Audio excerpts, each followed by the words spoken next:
Estamos en medio de un estudio en el libro de Josué.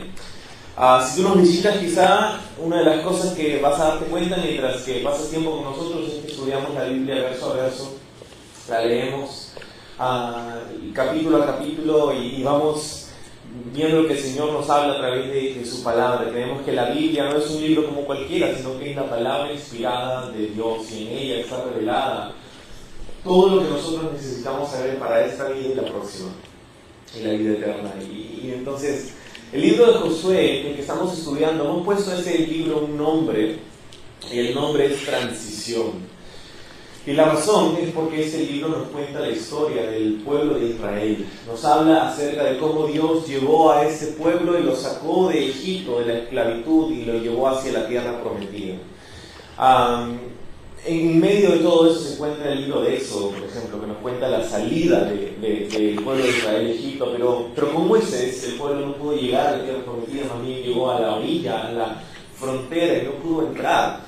Toda esa generación que salió de Egipto, probablemente casi toda la generación murió ahí en el desierto, y fue la siguiente generación guiada por Josué, quien entró a la tierra prometida después de esos 40 años de haber pasado vagando en el desierto del Sinaí.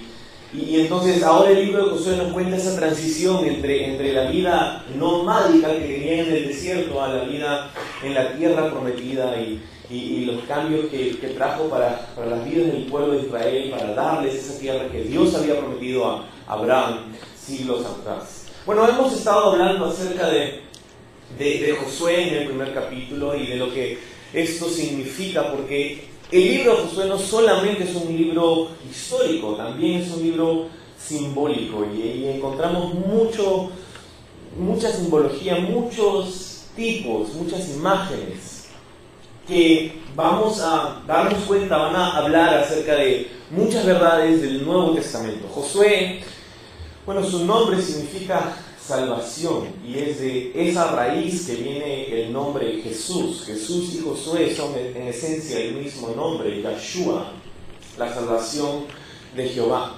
Y entonces encontramos que Josué es un tipo, una sombra de Cristo. Y cuando encontramos eso, tú sabes, la Biblia no es un conjunto de historias al azar que están todas en un solo libro, sino que es un conjunto de historias que tienen un tema en común. La Biblia tiene un tema en común. Toda la Biblia, de Génesis a Apocalipsis, y el tema es Jesús. Jesús es el personaje principal de toda la Biblia. Y cuando Jesús exponía las Escrituras con las personas, específicamente, probablemente en ese camino a Emaús, cuando Jesús resucita y está conversando con esos dos discípulos que no sabían, no tenían idea de que Jesús había resucitado, que era algo que Él les había dicho que iba a hacer. Jesús explicaba las Escrituras desde los profetas y todo, y siempre que Jesús explicaba la Escritura, Él apuntaba a Él, ¿no? Cuando hablaba con los fariseos, Jesús les decía: ustedes escudriñan este libro, estos escritos, y lo hacen, y está bien, pero tienen que darse cuenta que eso habla de mí, ¿no? Esos escritos hablan de mí, ¿no? Y entonces encontramos aquí en el libro de Josué grandes paralelos acerca de cosas que el Nuevo Testamento nos enseña. Jesús fue siendo mostrado aquí en la persona de Josué, aquel que llevó al pueblo a la tierra prometida. ¿Por qué Moisés no pudo llevar a Israel a la tierra prometida? Porque Moisés representa la ley. Moisés representa la ley, y la ley nunca puede llevarte a donde Dios quiere llevarte. La ley es el estándar, la ley es el espejo que te muestra tu condición, pero no te puede llevar a ese lugar, ¿no? Tenía que venir Josué, tenía que venir ese hombre, la salvación de Jehová, que es representado o representa aquí a Jesús, para poder llevar al pueblo a la tierra prometida. Y la tierra prometida también representa algo. La tierra prometida representa, bueno, la vida abundante que Dios quiere que vivas el día de hoy. La tierra prometida, hemos dicho en semanas anteriores, no representa el cielo, no representa nuestro destino final en la presencia del Señor, sino representa esa vida que Dios te ha dado, y cómo Dios quiere que la vivas, y cómo Dios quiere que experimentes sus bendiciones. Esa tierra prometida es esta nueva vida en Cristo que podemos tener cuando estamos en Él. Y bueno, para llegar a la tierra prometida hay que pasar por un río Jordán. hay que pasar por un río Jordán, y este pasar por el río Jordán también es un tipo de algo, es una sombra de algo, es una sombra del bautizo. Pero tú dices, pero ya pasaron por unas aguas, hace varios años pasaron por las aguas del Mar Rojo, cuando Moisés extendía su cayado y las aguas se abrían y ellos pasaron escapando de Egipto. Bueno, sí, eso también representa el bautizo, pero entonces encontramos que en esta historia hay dos paralelos del bautizo, uno en el Mar Rojo con Moisés y uno en el río Jordán con Josué. Y en la Biblia encontramos que también hay dos tipos de bautizo, un bautizo con agua y un bautizo con el Espíritu Santo. Y entonces el cruzar el río Jordán es una imagen también de ser bautizado por el Espíritu Santo, de recibir la llenura del Espíritu Santo, de que la vida en la tierra prometida tiene todo que ver con el Espíritu Santo. Y si nosotros vamos a vivir en todo lo que Dios tiene para nosotros en esta vida, necesitamos vivir una vida llena del Espíritu Santo. Es ahí donde empieza la experiencia de la tierra prometida. Y entonces, el día de hoy, en este capítulo 2, la segunda y final parte de nuestro estudio, en el capítulo 2 de Josué, vamos a encontrar la segunda parte de la historia de una mujer llamada Rahab, de la cual hablábamos la semana pasada. Nuestros estudios estamos subiéndolos a YouTube, entonces si te perdiste el estudio de la semana pasada, puedes ingresar a YouTube, ahí encontrar nuestro canal y puedes chequear y ponerte al día. Pero hoy día vamos a empezar en el versículo 12 del capítulo 2 de Josué, en un estudio que he llamado la cuerda roja.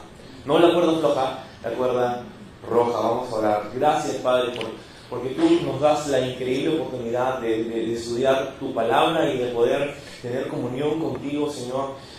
Gracias porque tu palabra habla acerca de ti y en ella encontramos, como hemos hablado hace unos minutos, Señor, todo lo que nosotros necesitamos saber acerca de ti, acerca de nosotros, acerca de este mundo, acerca de quiénes somos y a dónde vamos. Y Señor, te pido que en ese día nos hables, nos des una palabra especial. Tú has puesto esto en nuestro camino, Señor. No estamos aquí por casualidad o porque es un día más o porque es un estudio más, pero estamos aquí porque tú así lo has deseado y que quieres hablar a nuestro corazón. Danos ese anhelo, esa expectativa y que podamos sentarnos no cómodamente para recibir algo y después seguir con nuestro día, pero para encontrarnos contigo. Háblanos, despiértanos, danos esa palabra que necesitamos oír el día de hoy. Y sabemos que la recibiremos mientras que te entregamos este tiempo. En el nombre de Jesús. Amén, amén, amén, amén. Bueno, vamos a ir estirándonos, ¿no? Pues haciendo un poco de ejercicio. Yo sé que el día es temprano, ¿no? Y estamos ahí empezando, pero hay algo muy especial aquí en esta segunda parte de la vida de Rahab. Y la vida de Rahab, bueno, ¿qué ha pasado hasta ahora? Bueno, si lees conmigo el versículo 12, que es donde vamos a empezar esta mañana, dice: os ruego pues ahora que me juréis por Jehová, como he hecho misericordia con vosotros, así la haréis vosotros con la casa de mi padre, de la cual me daréis una señal segura de que salvaréis la vida de mi padre, mi madre y mis hermanos y hermanas y todo lo que es suyo, y libraréis nuestras vidas de la muerte. Entonces, esas palabras que acabamos de leer son las que Rahab dice a los 12 espías que estaban en su casa. Y si nada de esto te suena familiar, quiero hacer una breve recapitulación de lo que estamos encontrándonos aquí en este capítulo. El pueblo de Israel en este momento se encuentra no en este momento el día de hoy, pero en este momento de la historia, se encuentra al este del río Jordán. Están en la orilla este de la tierra prometida. Y están a punto de entrar, a punto de comenzar a conquistar ese territorio que Dios les había prometido por tantos años. Bajo la dirección del Señor, entonces, el pueblo se prepara y Josué le dice al pueblo que se prepare porque en 3 días iban a cruzar el río Jordán y iban a ver la mano de la obra del Señor. Bueno, en esos 3 días Josué manda una delegación de espías, tal como había sucedido muchos años atrás, 38 años atrás, cuando Moisés manda una delegación a la tierra prometida, y esta vez la delegación constaba de 2 personas en vez de 12. Y entonces estos 2 espías van enviados por Josué a la tierra prometida y entran a la ciudad de Jericó. Entran a la ciudad de Jericó, que sería la primera ciudad que ellos conquistarían de la tierra prometida. Esto es importante porque era era el inicio, era la primera impresión, era el primer paso de conquistar la tierra prometida. Entonces, esta ciudad sería importante porque, bueno, representaba ese primer paso y representaba también lo que ellos encontrarían, el ánimo o desánimo que encontrarían al seguir hacia las siguientes ciudades. La derrota o victoria que experimentarían en Jericó tendría mucho que ver con lo que sucedería más adelante en su campaña de conquista. Era una ciudad importante no solo por eso, sino porque era una de las ciudades más fuertemente fortificadas de esos días. Jericó tenía un muro alrededor de ella y algunos estudios arqueológicos han encontrado que no solamente tenía un muro, sino que probablemente tenía dos muros, una muralla abajo y una muralla encima. La ciudad de Jericó estaba sobre algo así como un pequeño monte.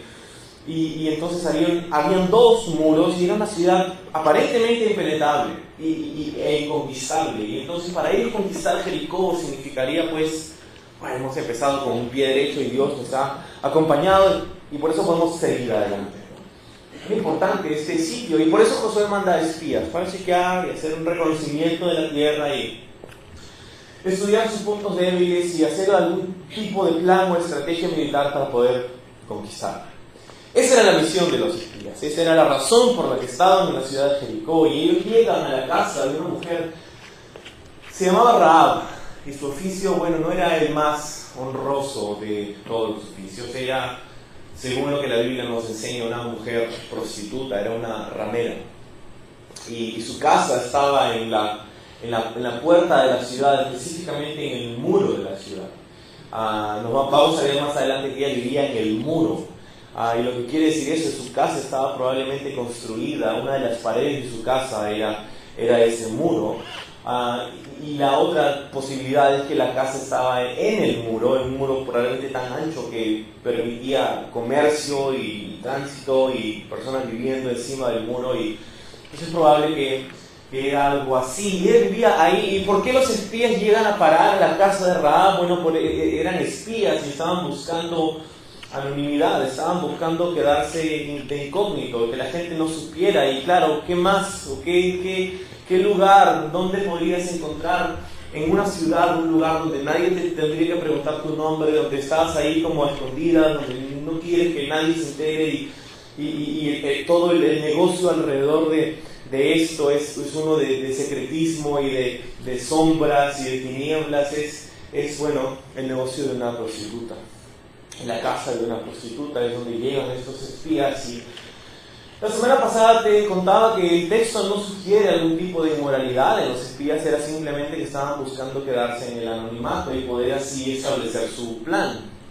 Sin embargo, Dios tenía pues otro plan en mente. Ellos habían llegado ahí con la misión de establecer un plan, una estrategia militar para conquistar la ciudad de Jericó, y Dios en realidad había usado ese tiempo para alcanzar la vida de una mujer, Rahab.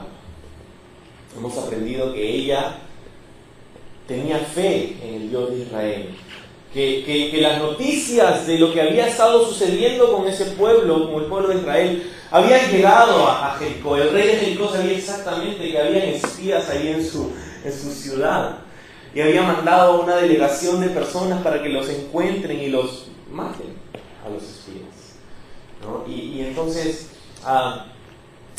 Rahab, cuando conversa con los espías, les dice: ¿sabes? El pueblo está lleno de pánico.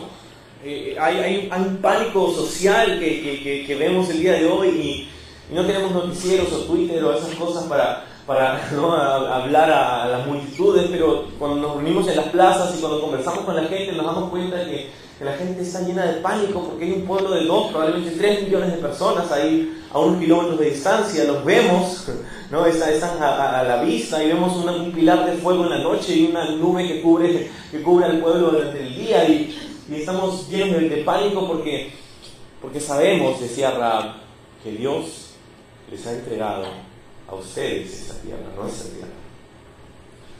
Pero lejos de ser una más de aquellas personas en la ciudad de Jericó que estaban llenas de pánico, llenas de temor y miedo, Rahab estaba llena de fe. Y los espías se encontraron con algo inesperado, que Rahab era una mujer en la que Dios había estado trabajando. Porque estas historias de cómo había pasado el pueblo y habían salido de Egipto y cómo antes eran esclavos y Dios los libró y cómo antes ellos estaban oprimidos y ahora vivían libres y Dios les estaba... Todo eso lo había escuchado Rahab y en vez de llenarse de pánico se había llenado de esperanza. ¿Por qué? Bueno, porque probablemente ella pensó, bueno, si el Dios de Israel es un Dios de esclavos, si el Dios de Israel es un Dios que libera a los cautivos, si el Dios de Israel es un Dios que promete paz a los que están en medio de aflicción, entonces de repente Dios puede hacer eso conmigo. Y ella comienza a hablar con los espías de tal forma que les muestra que había fe en su corazón. Y entonces esta conversación, y en medio de esta conversación llega esta delegación de personas de Jericó que estaban ahí para matar a los espías y la mujer sale y le preguntan, danos a esos espías que han venido, sabemos que han venido a tu casa y están aquí para espiar la tierra, déjalos salir. Y la mujer dice, es cierto que vinieron unos espías a mi casa, pero no sé dónde están. Le miente en sus caras peladas, ¿no? Le dice, es más, creo que se fueron por allá, si se apresuran los van a poder alcanzar, mientras que ellos estaban en su techo. Rahab había puesto a estos 2 espías en el techo y los había cubierto con lino. En su techo había lino, que no sé si tienes en mente cómo se ve el lino, pero es como un tipo de paja, en realidad es una fibra que se usaba en esos días. Y vamos a hablar un poco más acerca de esto, pero es importante que recuerdes, en el techo de Rahab había lino, y este lino era el que había usado Rahab para cubrir a los espías. Y entonces ellos van corriendo, la delegación sale corriendo y sale por las puertas de la ciudad y se dirige hacia el este en dirección al río Jordán. Entonces se dirige hacia ese lugar, ¿no? Y esta delegación va corriendo y las puertas se cierran porque ya era tarde. Y entonces ya que la delegación del rey de Jericó se fue, ahora podemos conversar un poco más. Y entonces, ¿qué sucede? Rahab ha salvado la vida de estos espías, ¿no? Los ha librado de la muerte, porque era muerte segura para ellos. Y al hacerlo, Rahab se había puesto en peligro. Porque si en algún momento se daban cuenta o se enteraban de que Rahab les había mentido, lo cual no hubiera sido difícil saber de aquí a unos días, entonces la vida de Rahab era la que corría peligro, porque ella al salvar la vida de estos espías estaba ayudando a esta otra nación y se hacía digna de la pena capital ella misma, bajo sus mismos códigos. ¿Por qué haría eso esta mujer? ¿No? Era más fácil decirle, bueno, aquí están los espías y eso, lo que me importa lo que hace con ellos. Al fin del día son enemigos de la ciudad de Jericó. Pero fue su fe la que actuó. Fue su fe la que hizo esconder a estos espías, ¿no? Y entonces salvarles las vidas. Eso es lo que acababa de suceder. Ya estamos en día. Versículo 12 que hemos leído. Entonces ella les pide, quiere hacer un trato con ellos, Rahab. Y vamos a leerlo otra vez. Os ruego pues ahora, que ya estamos al día, que me juréis por Jehová, por su Dios, el Dios de Israel, que como he hecho misericordia con vosotros, yo les he salvado la vida. No tenía que hacerlo, pero lo he hecho. Así la haréis ustedes con la casa de mi padre. Entonces, yo les salvé la vida a ustedes, ahora ustedes devuélvanme el favor. A ustedes salven mi vida. Pero no solamente mi vida, sino de la casa de mi padre. Y va a hablar en el próximo versículo acerca de su padre, su madre, sus hermanos y hermanas y todo lo que es suyo. Entonces ella va a pedir por su familia también, por la salvación de su familia. De lo cual, al final del versículo 12, me daréis una, ¿qué dice ahí? Señal que segura. ¿Puedes repetir conmigo? Una señal segura. Una señal segura es lo que ella estaba pidiendo. ¿Qué es lo que estaba pidiendo? Que salve sus vidas y la de su familia, y que le dé una garantía, una señal de que cumplirían su palabra. Ahora, no es que lo que estaba pidiéndole básicamente es, vamos a hacer un contrato, ¿no? Vamos a ir al notario, vas a firmar, vas a poner tu huella digital, vas a darle tu DNI, vas a legalizar las firmas, ¿no? Vamos a ir y vamos a esperar unos días a que el notario nos entregue otra vez el documento, y ahora es una señal, es básicamente lo que le estaba pidiendo, una señal segura, una garantía de que esto sucedería, de que cuando el pueblo de Israel regrese, y regresaría, para tomar la ciudad, y lo haría, salvaría la vida de ella y de su familia también. Que cuando el juicio llegue a la ciudad de Jericó, escape Rahab y su familia de ese juicio. Entonces, eso es lo que estaba pidiendo. En versículo 14 dice entonces, ellos le respondieron, esta es la respuesta de los espías: nuestra vida responderá por la vuestra, si no denunciareis este asunto nuestro. Cuando Jehová nos haya dado la tierra, nosotros haremos contigo misericordia y verdad. Entonces básicamente los espías le dicen, sí, suena bien, solamente mantenga ese secreto, ¿no?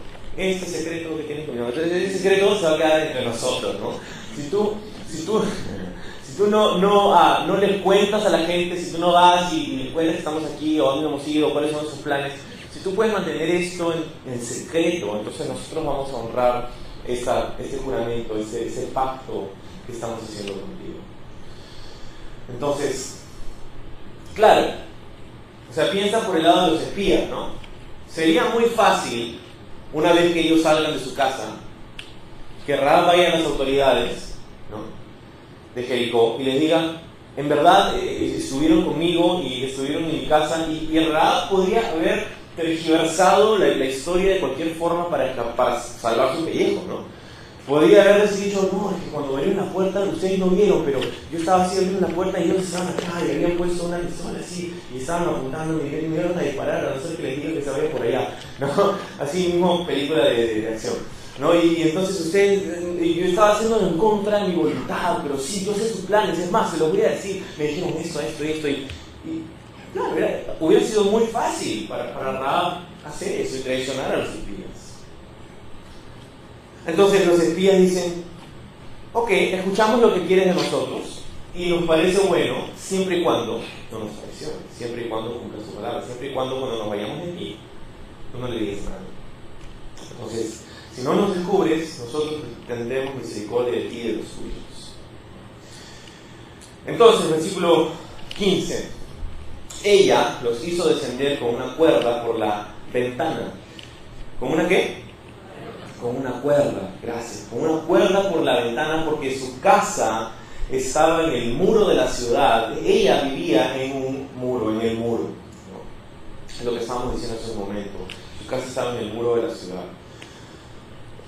Y les dijo, versículo 16, marchaos al monte, para que los que fueron tras vosotros no os encuentren, y estad escondidos ahí 3 días, hasta que los que les persiguen o los que los siguen hayan vuelto, y después os iré por vuestro camino. Ok, entonces ellos están en la casa de Rahab, han hecho este pacto, y le dicen, danos una señal segura.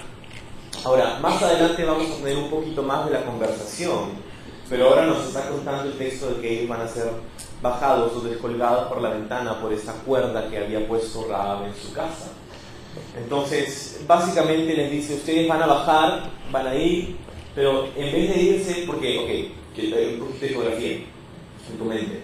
Si tienes un mapa en tu Biblia, puedes checarlo también. Jericó se encuentra en la orilla norte del Mar Muerto. Entonces, si tú tienes el Mar Muerto, vas al norte, ahí está la ciudad de Jericó, en la orilla norte del Mar Muerto, y tienes al lado este, ¿no?, al este de la ciudad de Jericó, tienes al río Jordán. Y al oeste de la ciudad tienes un grupo de montañas que se forman ahí. Geográficamente ese lugar es muy interesante. El Mar Muerto. El Mar Muerto es la depresión geográfica más baja de todo el planeta. El Mar Muerto es el cuerpo de agua más bajo sobre el nivel del mar de todo el mundo. 430 metros bajo el nivel del mar, las orillas del Mar Muerto. Entonces lo que pasa geográficamente ahí es es que hay una depresión, hay dos placas tectónicas ahí que en algún momento de la historia se movieron, generando un largo, gran valle, una gran depresión, y es ahí donde se sienta el Mar Muerto. Y a ambos lados de ese valle, al este y al oeste del río Jordán, que intersecta ese valle, hay un grupo de colinas, de montañas. Entonces tienes que ver como, y si lo ves en el mapa también, algunos mapas lo muestran, ¿no? Es como tienes unas colinas y luego una gran depresión y está el Mar Muerto.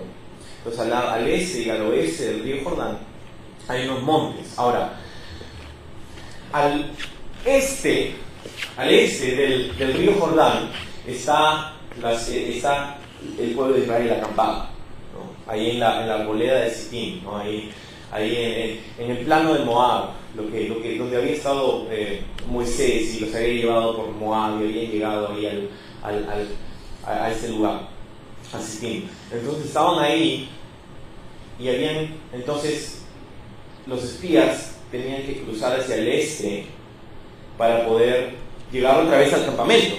Pero lo que Rahab les dice, ok, no vayan hacia el este. ¿Por qué? Porque ahí es donde han ido la delegación del rey. Los van a buscar y lo van a encontrar ahí en el camino y los van a matar. Entonces no vayan hacia el este, váyanse hacia el oeste, en la dirección opuesta, hacia donde están las montañas. Escóndanse ahí unos 3 días, ¿no? Que pasen piola unos 3 días, que ya se cansen de buscarlos. Y ustedes cuando se cansen de buscarlos, ustedes regresan y se van otra vez al campamento de Israel, y así evitan, ¿no? que pasen unos días para que la noticia como que se enfríe un poco, ¿no? Y hagan provisión para que tanto ustedes como yo seamos ¿no? el reino nos mande. ¿Por qué? Porque en esos días había una tradición en la tierra de Canaán que si tú no matabas a tu enemigo, el enemigo de la nación, por ejemplo, si habían enemigos de los cananeos, si habían enemigos de la nación que estaban ahí y la delegación que estaba encargada de perseguirlos no los mataban, entonces el castigo recaía sobre la delegación. Si la delegación fallaba en encontrar a los espías, el rey no le quedaría otra al rey más que castigar a los que habían ido y habían fracasado en el intento de encontrar a los espías. Entonces, cuando pasaban 3 días, obviamente no los iban a encontrar, y entonces ya Rahab iba a estar libre de culpa, porque no era la culpa de Rahab, sino era ahora la culpa de la delegación. Y entonces, tanto Rahab como los espías serían como que librados de ese destino, ¿no? De caer bajo las garras de estos que los perseguían. Entonces le dice, váyanse al monte que se encuentra al lado oeste de la ciudad de Jericó. Y si tú vas a Jericó, nosotros este año pasamos por ahí en nuestro tour de Israel. Si tú vienes con nosotros, la idea es poder hacer otro tour el próximo año mediante, ¿no? Si vienes con nosotros y vamos a la ciudad de Jericó, hemos estado ahí en Jericó, hay una piscina, una fuente ahí donde estás, y unos dátiles increíbles ahí, unas naranjas alucinantes. Nunca he comido naranjas tan deliciosas en toda mi vida. Y es ahí donde tú puedes ver hacia el oeste de la ciudad, tú puedes ver los montes ahí, unos montes desiertos. Es increíble, unos montes de roca y de arena y no hay nada, y es como que es obvio que nadie va a ir ahí porque nada puede sobrevivir ahí por mucho tiempo, ¿no? Entonces ahí es donde le manda a Rahab que vayan, ¿no? Vayan a los montes ahí, escóndanse por 3 días hasta que puedan regresar tranquilos más adelante. Ok, entonces versículo 17. Ellos le dijeron, los espías, nosotros quedaremos libres de ese juramento con que nos has juramentado. He aquí, cuando nosotros entremos a la tierra, tú atarás este cordón de grana a la ventana por la cual nos descolgaste, y reunirás en tu casa a tu padre, a tu madre, a tus hermanos y toda la familia de tu padre. Y cualquiera que saliere fuera de las puertas de tu casa, tu sangre será sobre su cabeza, y nosotros sin culpa. Mas cualquiera que estuviere en casa contigo, su sangre será sobre nuestra cabeza si mal no le tocare. Y si tú denuncias nuestro asunto, nosotros quedemos libres de este juramento con el que nos han juramentado. Entonces, ellos están a punto de irse, ¿no? Van a ser descolgados por la ventana, y los espías le dicen, ok, esta cuerda, dice, esta cuerda grana, ¿no? Esta cuerda de grana. Ahora, el grana es simplemente un color, ¿no? Entonces, este cordón de grana es básicamente esta cuerda roja, ¿no? Vas a colgarla en tu ventana, y esa va a ser la señal para nosotros. ¿La señal de qué? De que cuando vengamos con nuestros ejércitos a destruir la ciudad, y eso es lo que ellos pensaban que iban a hacer.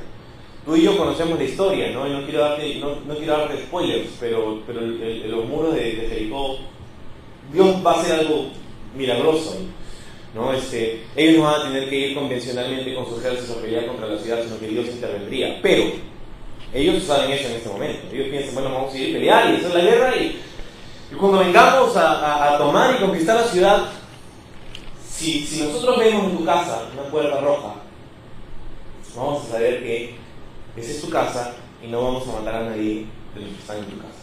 Pero tienen que estar en tu casa.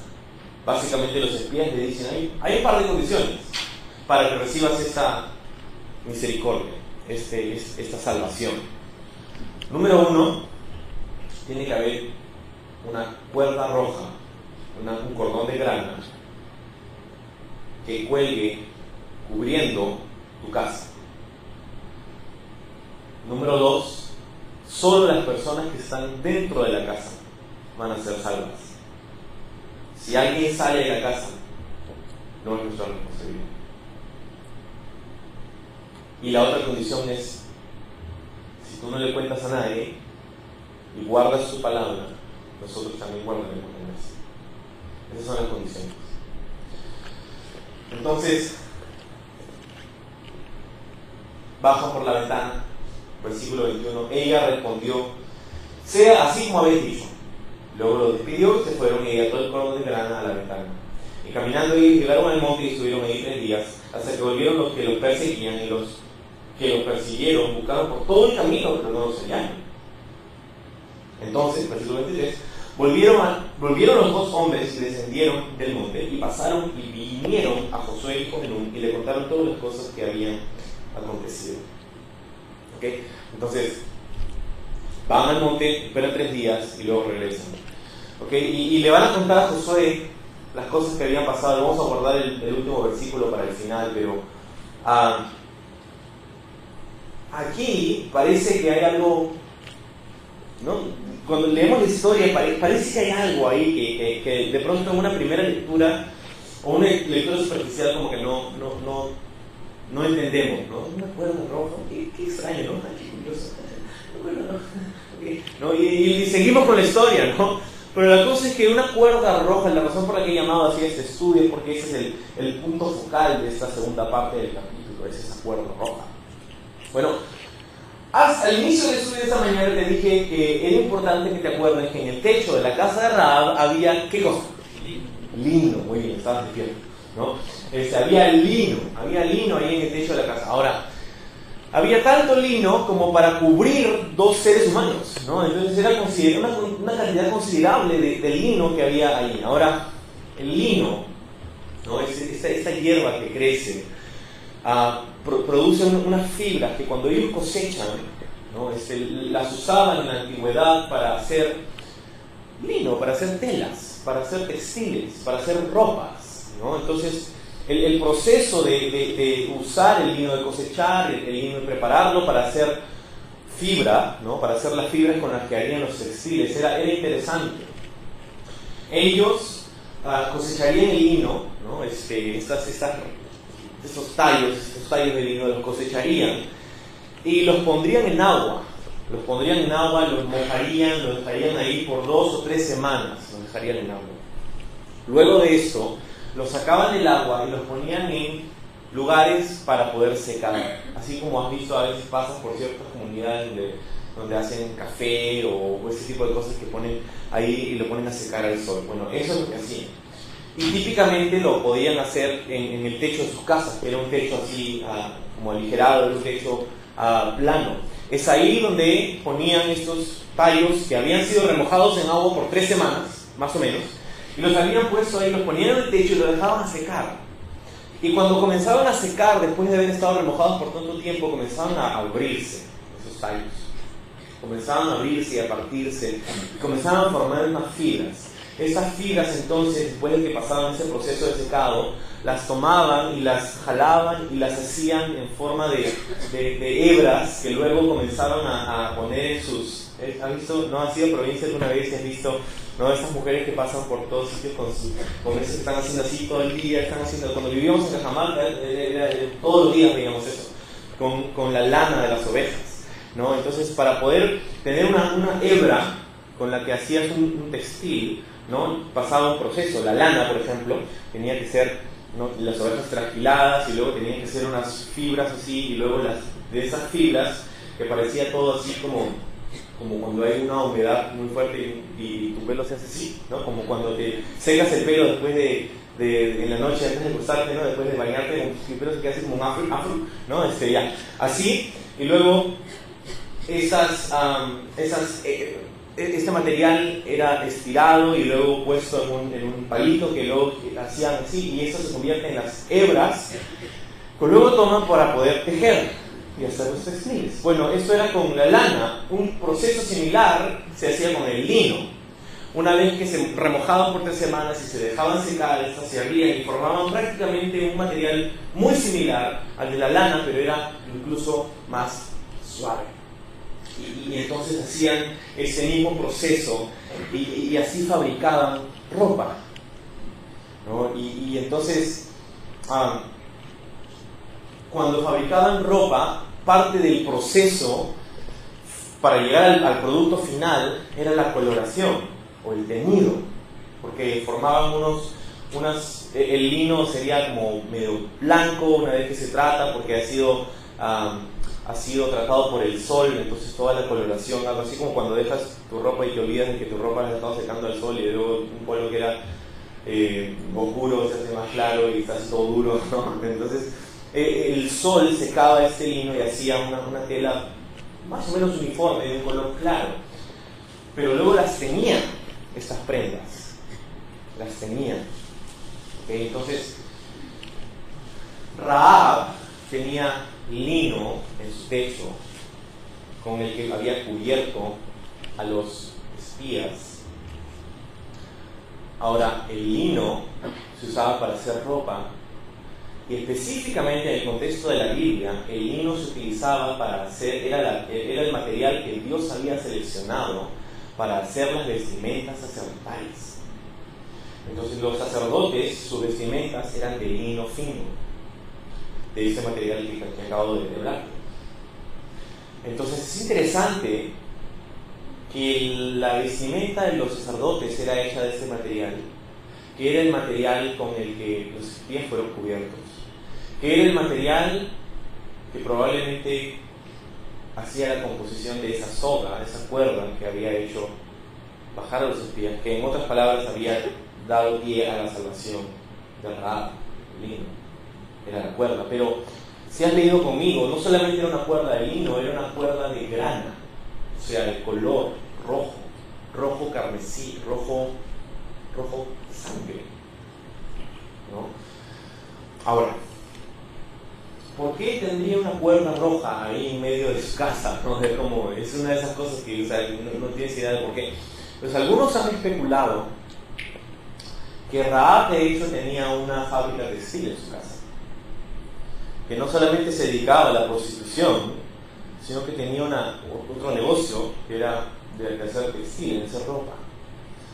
¿Por qué? Porque no solamente había lino en su casa, sino que también una cuerda roja. Bueno,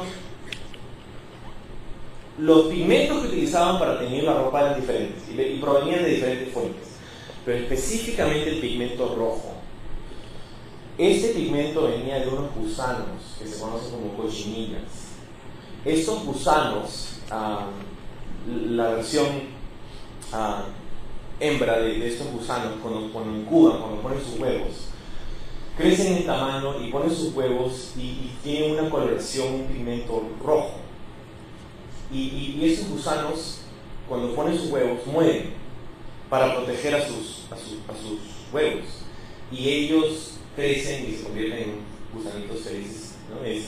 Pero estas madres gusanos mueren y se secan, y estos cuerpos de gusano muerto es lo que tomarían y lo pondrían en un recipiente y lo molerían, y de esto saldría una pigmentación roja, que la mezclaban con agua y la mezclaban con unas cosas y la hacían hervir, y todo este proceso entonces quedaba un concentrado, un tinte rojo natural de esta cochinilla del Medio Oriente, que también se utilizaba aquí en las culturas incaicas. También tenemos en América del Sur, también tenemos este mismo proceso, pero es una variación diferente de gusano. Es muy similar, pero es una variante distinta. Y entonces eso lo utilizaban para teñir la ropa. Ahora, ya que hacer esto, ¿no?, era un proceso laborioso, era un proceso difícil, o tedioso más bien, buscaban hacerlo lo menos posible. Entonces conseguían la mayor cantidad de tinte posible, y luego lo que hacían, ya que no lo podían guardar, no lo podían preservar, porque no tenían un método muy apropiado como para preservarlo por largo tiempo, porque era natural y se descomponía, y entonces tenían que usarlo pronto. Lo que ellos hacían es que agarraban unas hebras, unas sogas gruesas de lino, que ponían en las ollas donde contenía el tinte, y estas cuerdas se teñían de un color intenso, de un rojo intenso, porque absorbían todo el tinte de la olla. Y luego esa soga se utilizaba para teñir subsiguientes prendas, y así se preservaba mejor el color o el tinte, y duraba más. Entonces, cuando querían pintar un polo, por ejemplo, no tenían por eso, pero una túnica, ¿no? Agarraban la túnica y la ponían en un recipiente donde ponían un poco de agua y ponían un pedazo de la soga y lo hacían hervir, y eso hacía que la prenda fuera teñida. La cosa es que tú solamente necesitabas unos 30, 40 centímetros de soga para teñir una prenda, y Rahab tenía una soga lo suficientemente larga como para descolgar a 2 personas hasta probablemente la altura. Depende, puede ser de un segundo piso a un primer piso, o puede ser de un segundo piso a un precipicio abajo donde los espías podían huir, porque acuérdate que Jericó estaba sobre un monte. Pues tenía varios metros de soga por lo menos. ¿Y por qué tendría esa soga? Probablemente era parte de su negocio textil. Ahora, esa era la señal. Ya sabes un poco el contexto, ya sabes por qué tenía eso en su casa y qué es lo que hacía con lino y todo eso. Pero esa era la soga. Lo interesante es ahora cuando entramos al campo de la interpretación, cuando entramos al campo de los símbolos del Antiguo Testamento. El lino, específicamente el lino que vestían los sacerdotes, es una sombra, es una imagen de la justicia de Dios. La justicia de Dios que viste al ser humano. Ahora, Pablo utiliza este ejemplo cuando habla en el libro de Filipenses y dice, hay 2 justicias. La justicia que es mía por mis obras de la carne, ¿no?, por lo que yo puedo hacer, las obras de la ley. Y hay una justicia que tenemos y recibimos que no nos merecemos, pero que Dios nos da. Es una justicia que es nuestra por la fe en Jesús. Y Pablo dice en el libro de Filipenses, yo no quiero que cuando Dios venga y me encuentre cara a cara con Dios, Él me encuentre en mi propia justicia. Dice, todo lo que yo he hecho, todo lo que yo he sido, lo tengo por basura, dice, para hallar el contentamiento y el conocimiento de Cristo Jesús. Quiero ser hallado en la justicia que es de Dios, en la justicia que podemos recibir gracias a la fe. No mi justificación personal porque soy una buena persona, sino por la justicia que Dios me da, la que no me merezco, pero Jesús hizo posible para mí. La justicia de Cristo. Isaías, en el Antiguo Testamento, dice que nuestra justicia, la justicia del ser humano, esa justicia de la que hablaba Pablo, es como trapo de inmundicia. Si vamos a comparar la justicia con una vestimenta, Isaías me dice, bueno, nuestra vestimenta está bien cochina. Entonces, curioso. Pero no solamente el lino es un tipo de justicia, sino que era una cuerda roja que había pasado por este proceso de ser teñida de un color sangre. Y es curioso porque lino teñido de sangre. Es una imagen muy vívida de dos cosas. Es un recordatorio para los hijos de Israel de cómo Dios preservó sus vidas en Egipto. ¿Te acuerdas cuál fue la última plaga en Egipto? La muerte del primogénito. Y la muerte del primogénito en todas las casas de Egipto, menos en las casas de aquellos que habían puesto ¿qué? Que habían untado sus dinteles y los postes y el dintel de su casa, de su puerta, con la sangre del cordero. Entonces tienes a virtualmente miles de personas una tarde agarrando la sangre de un cordero que habían degollado y haciendo eso sobre sus casas. Miles de personas haciendo eso. ¿A qué te suena eso? ¿Cómo te parece esta señal que estoy haciendo? Interesante, ¿no? Era un recordatorio para ellos de la salvación que les había dado Dios en Egipto.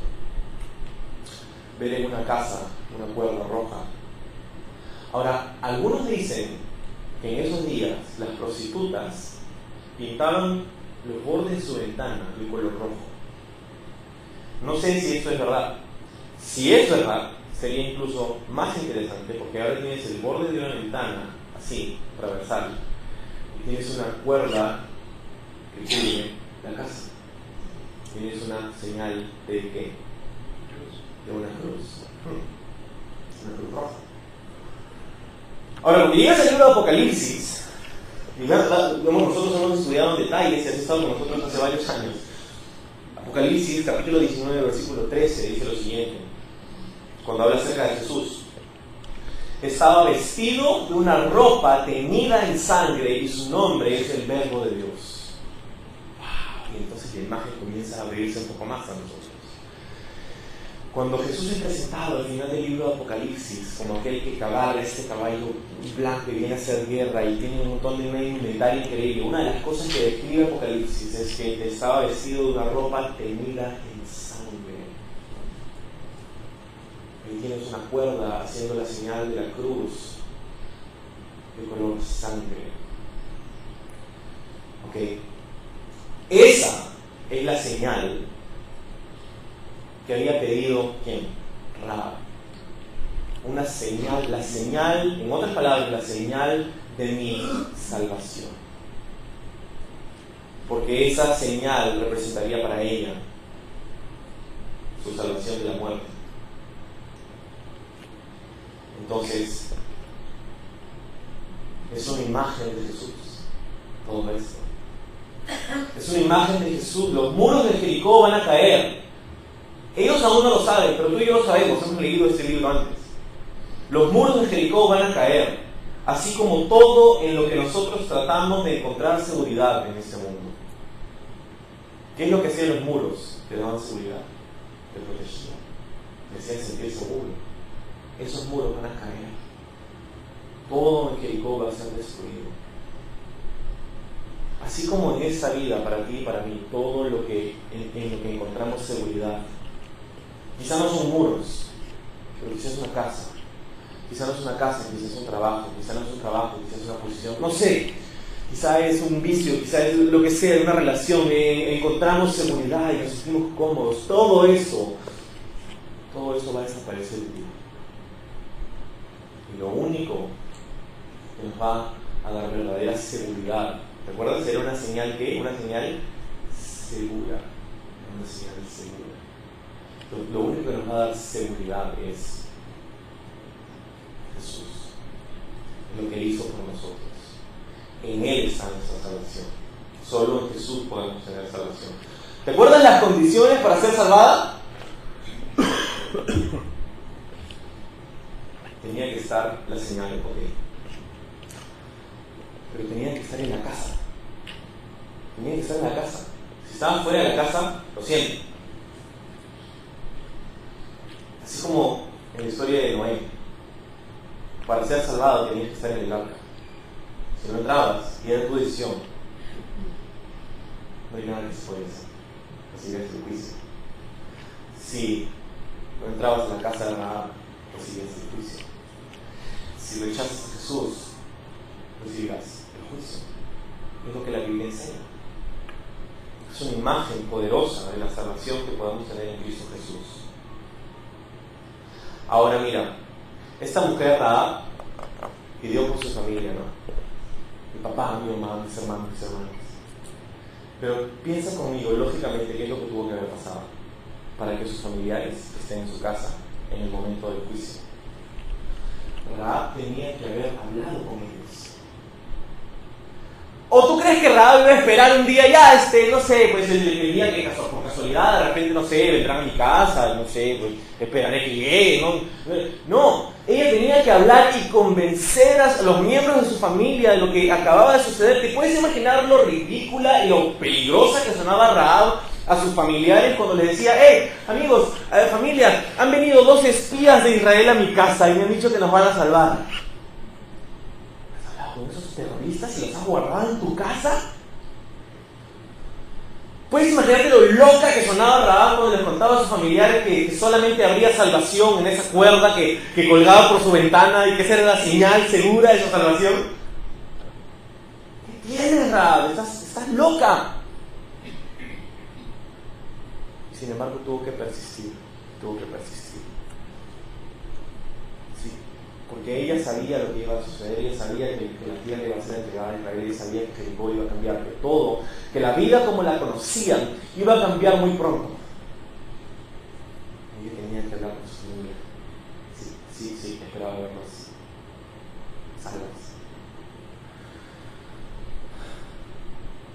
Es lo que tuvo que hacer Noé. Contarle a la gente: va a venir un juicio de Dios, tienes que entrar al arca, Dios quiere salvarte, pero tú tienes que entrar. Mira, la puerta está abierta, todavía hay tiempo. Año tras año, hasta que un día finalmente Dios, dice el libro de Génesis, cerró la puerta y comenzó a llover. Así un día, en nuestra historia, muy pronto, vendrían el ejército de Israel y la ciudad de Jericó sería arrasada.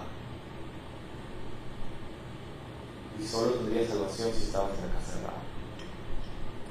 Suena loco para los familiares de Rahab. ¿Cómo? Cuerda roja, por favor. Pero la Biblia no es la Biblia la que dice que la palabra del Evangelio suena como locura, que se pierde. Pero es el poder de la salvación. Cuando tú le cuentas a alguien acerca de Jesús, muchos te ven como loco, ¿no? Ese cuento de por favor, Jesús. Pero solo en Él tenemos salvación. Y es nuestra tarea contarle a la gente. Es nuestra tarea contarle a los demás. Es tu tarea abrir tu boca y contarle a los demás acerca de Jesús. Dios estaba interesado en salvar a Rahab y su familia. ¿Y qué es lo que hizo Dios para salvarla? Mandó a 2 espías. ¿Y qué tal si Dios te manda a ti para salvar a alguien más? Y la razón por la que tú estás donde estás, y vives donde vives, y trabajas donde trabajas, y estudias donde estudias, no es porque tienes una misión militar como los espías, sino porque tenías que hablar con esa mujer que Dios había puesto en su camino. Y Dios ha puesto en tu camino personas a quienes Dios quiere que tú hables y compartas acerca de tu Dios, el Dios de Israel. Vamos a hablar. Señor, gracias por este tiempo. Gracias porque tú nos das tu palabra y en este gran ejemplo, en la vida de Rahab, encontramos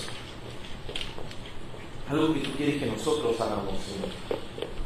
Tú nos muestras en este ejemplo una fe increíble, una fe que actúa, una fe que se extiende, una fe que conversa, una fe que salva.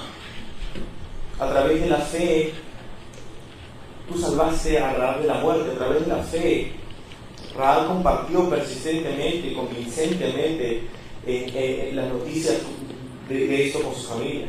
A través de la fe, ella tomó decisiones diferentes. Antes que la llevaron a la prostitución, pero ahora la llevaron a ser la tatarabuela del rey David, de quien vendría Jesús, de quien vendría Señor. Qué gran ejemplo para nosotros. Y todo por una cuerda roja. Y así es para nosotros, Señor. Así es para nosotros. Todo por lo que tú has hecho en la cruz por nosotros. Esa señal de la cruz, la señal segura de nuestra salvación. Si tú estás aquí esta mañana y no has puesto tu fe en Jesús y nunca has tomado la decisión consciente de poner a Jesús como tu Señor y Salvador, de ver lo que Él hizo por ti, considerarlo tu único Señor y Salvador, el único nombre bajo el cual tenemos perdón de nuestros pecados, tenemos que lo hagas ahora. No lo pongas para mañana, no lo pongas para después. Mi salvación, el día de Dios es hoy, es ahora. Y si quizá has recibido esta salvación y tú te identificas como cristiano, y tú vienes a la iglesia y tú eres parte de eso, de repente has olvidado lo que significa la señal de la cruz, lo que significa que Jesús haya muerto por tus pecados, que tú eres perdonado. De repente estás deprimido, de repente estás desanimado, de repente estás ahí vagando por el desierto. Dios quiere que vivas en la tierra prometida, que sepas que eres perdonado, que sepas que te ama, que sepas que Él extiende su misericordia a ti siempre y cuando tú entres en la casa y estés bajo esa cuerda roja. Tú, como Rahab y como muchos antes y después, pongas tu fe en el Señor del universo, Jesús. Porque un día vendrá, y así como el pueblo de Israel vendría un día a traer juicio sobre la ciudad de Jericó,